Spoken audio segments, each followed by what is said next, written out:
Usapang totoo, walang preno. You under Vlogcaster, real talk lang, walang plastikan. Magandang araw mga ka-Wonder, welcome back sa ating YouTube channel, Wonder Vlogcaster po. Magandang gabi sa inyo lahat. Actually, magandang madaling araw na. Hindi ko lang mapigilan na i-share sa inyo itong balita. No? Magandang itong balita. If you can still remember mga ka-Wonder, itong binalita natin noon na ma-extend ang termino ng Pangulong Marcos. Excited na kayo, no? At yung form of government ay pag-uusapan natin, pati yung kanyang termino na ma-extend. Pero bago yun mga ka-Wonder, don't forget to subscribe to our YouTube channel, Wonder Vlogcaster. 100% libre po ang pag-subscribe. Click nyo po yung subscribe button, lalabas po yung bell icon, piliin nyo po yung all. Marami po salamat. So ito ay mula dito kay Lito Banayo, no? Na isang kolumnista na alam ko ano siya sumusulat siya sa Manila Times kung hindi ako nagkakamali. Manila Times o Manila Bulletin, mga ganun. So, ni-report niya, actually sinulat niya ito sa column niya at in-interview siya nitong si Lord, no? At itong balita na pagpupulong dyan na ginanap sa Soler, ang pinag-usapan dyan mga ka-Wonder ay ito nga tinutukoy natin na may extend ang Pangulong Marcos ng 3 years. At of course, magkakaroon ng pagbabago. Ito panoorin natin sa short video mga ka-Wonder. Watching Political Beat, I'm Lourdes de Vera. Is something big brewing inside government? From questions surrounding the NBI's presence in the Senate to claims of a possible no-election scenario involving key political figures. We'll be talking about all of this with political analyst and Manila Standard columnist Lito Banayo. Good evening, sir. Thank you for joining us, sir. Good evening, Lord, at magandang gabi sa iyong tagapakinig. Magandang gabi po, sir. Okay, sir. Sa isang interview po, sa isang TV program, sinabi po ninyo na may nakuha po kayong balita na may bagong sentro ng political power dito sa isang casino po at doon ay may nag-meeting involving big political names. Kasama raw po dyan at may mga umamin na po, no? Ang dating Senate President, Tito Soto, Sandro Marcos, ang House Speaker, at sinasabi po na ang pinag-uusapan daw ang possible no-election scenario. Sir, can you tell us about the meeting, sir, sa reports po na nakuha ninyo?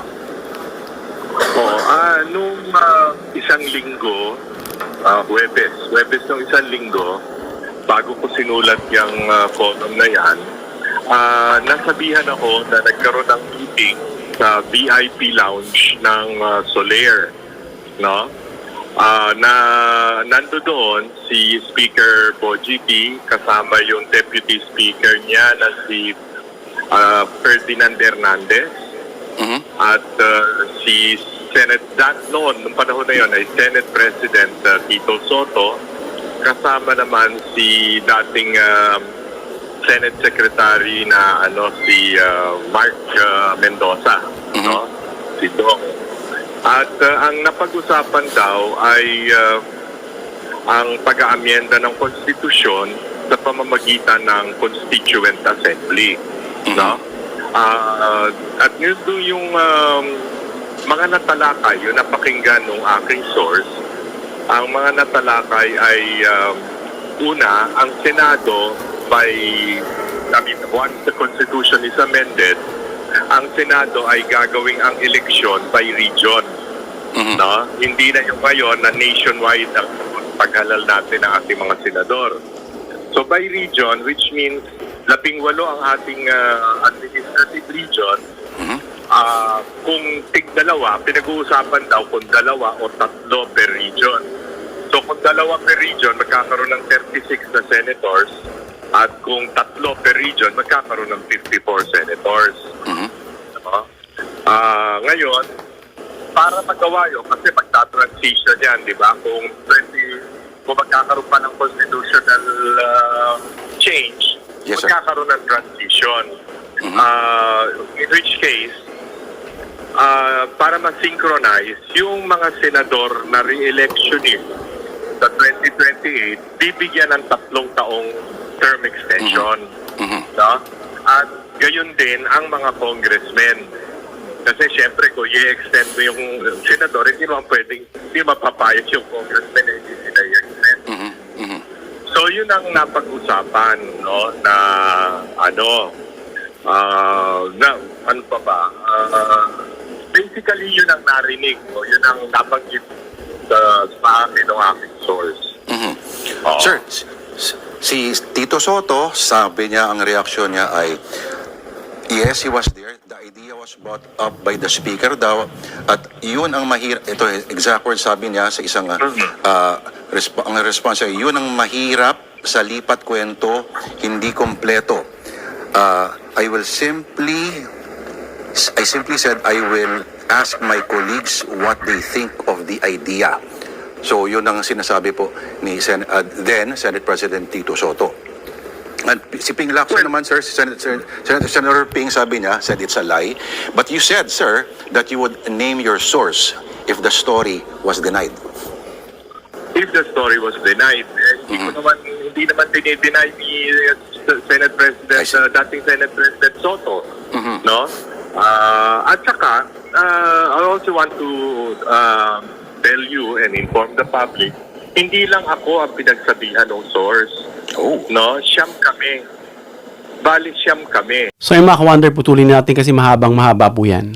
So yan po yung patunay mga ka-wonder nung sinabi ko sa inyo na kinukumpirma na nagkaroon nga ng meeting dyan sa Soler, no? Sa VIP, na kung saan pinag-usapan itong pagpalit. CONAS po ang pinag-usapan dito, ha? CONAS or Constituent Assembly ang tinutukoy dito. Pag sinabi po natin CONAS, ang mga sitting members po ng Senado at ng Kongreso ay magpupulong po sila as a single body para mag-propose ng amyenda o i-amend yung 1987 Philippine Constitution.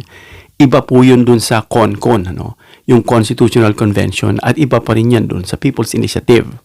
So yan po ang pinag-usapan, ang pagbabago ng ating pong Constitution. At yan po ay ayon dito kay Lito Banayo na kolumnista ng Manila Standard. At alam natin mga ka-wonder na, iniisip natin mga ka-wonder, no, na ito bang isa sa dahilan kung bakit nagkaroon ng kudeta dyan sa Senado. Kasi maari kasi para ang term nito is iniitsapuer na talaga itong si Sara Duterte. Na ang tingin na talaga sa kanya mga ka-wonder, isaling kit-kit lang. No, hindi na nga siya, nag-slow down na nga siya eh. Biglang nag-tone down na, hindi na ganun kaingay. May ingay lang yung mga trolls na bayaran, pero hindi na sila kasing ingay nung dati, no, nung kainitan nitong si Sara, ng pakikipagpalitan niya dyan sa kila Martin Romualdez, kay PBBM. No? Hindi na ganun. Bagamat mga ka-wonder, hindi tinukoy kung anong form of government. Parliamentary ba yan o federalism? Wala kasing tinukoy, ano? Na mag-shift tayo bilang presidential unitary doon sa either parliamentary or federalism. Pati yung economics natin dyan, mga ka-wonder, i-amyendahan. At yung pagbabago ng mga term limits, kagaya ng Pangulo, may extension ng 3 years. O, pati yung mga senador, 3 years. Of course, pag in-extend mo yung senador, pati yung mga congressman, papayag bang hindi in-extend yun? 3 years din, mga ka-wonder. In other words, ang pinag-uusapan natin dito, magkakaroon ng term extension, mga ka-wonder. Talagang sensitibong usapin ito mga ka-wonder, at bagamat malamang dahil kumakalat na nga ito dun sa House of Representatives, malamang sumingaw na rin yan dun sa Senado dahil sabi ni Tito Sen, isi-share niya yan dun sa kanya mga constituents mga ka-wonder. So iugnay natin, may mga ulat mga ka-wonder tungkol sa pagpalitan nga, at alam natin nagkaroon nga ng palitan dyan sa Senado ng leadership na yung dating minorya ay naging majority na. At alam natin ang Senado ang huling institusyon na kayang humarang ng tsa-tsa mga ka-wonder o CONAS na meeting nga dyan. No? Kaya ako naniniwala na may kinalaman yung kudeta na yan mga ka-wonder. Na sila nga yung huling institusyon na kayang humarang. No? Kaya mahalaga mga ka-wonder kung sino ang Senate President at sino yung majority mga ka-wonder. Kaya sabi ko sa inyo mga ka-wonder, nagmadali itong mga ito para i-control nila. At hindi nga sila magtatagal mga ka-wonder dahil tumatrabaho nga ang Pangulong Marcos. No, tama yung sinasabi ng isang analyst. Bagamat matagal na rin nating alam dahil naririnig na natin yan, na silently tinatrabaho sila ni PBBM. Yan, yung pag-aresto dito sa mga kila Jinggoy, Cheese, at dito kay Joel.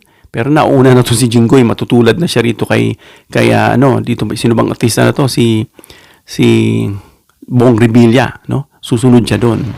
At meron pang dalawang maidadagdag, namely itong si Bongo, si Bongo at itong si Villar. Sa kaso diyan ni Villar, yung kamag-anak niya na binigyan niya ng mga projects, no? Ilang billion yun worth of projects, no? At saka yung mga nabigyan, ginamit yung programa o yung proyekto ng gobyerno para yung daan may kukonekta ron sa kanilang mga real estate, ano? So, mga 5 yan. Kung magkakataon, mababaklasan ng 5 itong majority ngayon. At iiyak tong si Alan dahil mapupunta na naman kila Tito Sen ang pagiging majority. At napaka-importante niyan, mga ka-wonder. This is crucial, no? Para maipasa yung sinasabing pagbabago ng ating constitution. Kasi hindi mo ma-extend ang termino unless ma-amend muna yung constitution, mga ka-wonder. Sa amin sa PCRI, Philippine Constitution Reform Initiative, I think may kinalaman yung mga higher-ups namin dito. Hindi lang muna sila nag-iingay, ano? At hindi sinabi kung parliamentary or federalism, ano? Kung ano yung form of government na ibibigay sa atin. So, ibig sabihin niya, mga ka-wonder, ang pinag-uusapan dito, wala mo ng 2028 election. At yan ang kagustuhan ng halos 90% sa tingin ko, no, ng mamamayang Pilipino, na wala ng election, extend ang termino ni PBBM. But then again, we cannot do that unless we amend the Philippine Constitution, ano? So, posible ba yan, mga ka-wonder? So, ang tanong, mga ka-wonder, posible kaya mai-push through yan? Alam natin may mga nakaantabay dyan na haharang. Pero alam natin, mga ka-wonder, na malakas ang suporta sa House, no? Ang tanong, ang suporta sa Senado. Kaya nga dapat mabawi nila Tito Sen yung majority. Lalo na yung Senate President. Dapat mabalik yan. Ang pinupusuan nila, itong si Sherwin Gatchalian, mga ka-wonder, no? Kaya maganda yan pag nakapwesto sila para walang magawa itong mga minorya na alam natin, ano, na natag na nga sila bilang mga DDS senators, no? At kung yan ay maging controversial, mga ka-wonder, may involved dyan yung public approval. Tayong mga Pilipino, tayong mga mamayang Pilipino, no? At ang pinakamalaga dyan, mga ka-wonder, itong political stability para mangyari yan. Dapat stable. Wala na. Malakas naman na yung Kongreso, eh. Senado lang ang ating winu-worry, mga ka-wonder, na dapat makuha dyan yung mayorya. Mabalik dito kina Tito Sen. At alam natin na maraming, ang dilema niyan, maraming nagdi-distrust sa Chacha, including Tito Sen himself, no? Nasabi niya ayaw niya sa Chacha, pero simula nung nag-overreach, naguluhan siya sa sinasabi ng Constitution, pumapayag na siya sa Chacha. Kaya nga, mula kay Boji D, no, nasabihan siya, kaya naka-attend sila doon, along with Marcos, Sandro, at yung iba pa na mga hindi pa nga sinasabi, na pinaniniwalaan nga ng hindi pa naliliwanagan kung ano ba talaga itong Chacha. Kasi na-brainwash, na ginagamit lang yan para ma-extend yung term, mga ganun. Pero hindi nila alam, mga ka-wonder, na ito'y beneficial kapag ang namuno ay isang mahusay na namumuno. Gaya ni PBBM, papalitan siya ng walang alam, na ang alam lang is sariling kapakanan. Ay, hindi po pwede yun. Kaya nga gusto ng tao ma-extend si PBBM 3 years. At 3 years kada senador din at mga congressman. Alam natin ang congressman 3 years lang, ano? Kaya siguro talagang pabor sa kanila to at saka sa senador. At ito nga, speaking of naiitsapwera itong si Sara na kala natin bloodbath. Ano lang, ingay lang. Alam mo yung iba yung ingay ng kalimbang sa ingay ng kalderong may laman, ano? Iba yun, eh. So, ano magiging political angle nito, mga ka-wonder, pagdating dyan kay Sara?